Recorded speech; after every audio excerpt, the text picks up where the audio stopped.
మోడీ గారు నేను బీసీని అంటాడు. మోడీ గారు వాస్తవంగా బీసీ కాదయా, లీగల్లీ కన్వర్టెడ్ బీసీ. నేను చాలా జాగ్రత్తగా ఈ పదం వాడుతున్నా, లీగల్లీ కన్వర్టెడ్ బీసీ.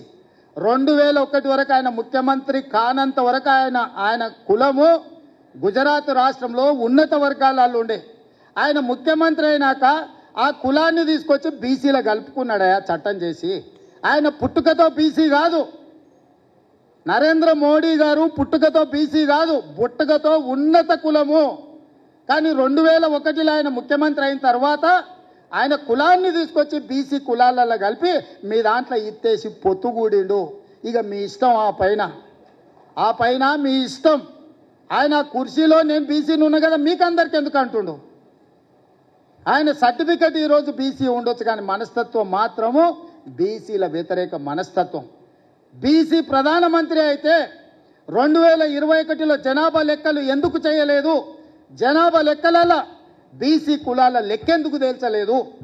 ఇవాళ 2025లో బీసీ లెక్కలుగా మొత్తం జనాభా లెక్కలు కడతాం అంటుండు. నేను ఈ వేదిక మీద నుంచి డిమాండ్ చేస్తున్నా నరేంద్ర మోడీ గారిని, రేపు చేయబోయే జనాభా లెక్కలల్లో బీసీ కులాల జనాభాను కూడా జనాభా లెక్కలలోనే చేర్చి నీకు చిత్తశుద్ధి ఉంటే లెక్క కట్టు, లెక్క తేల్చు.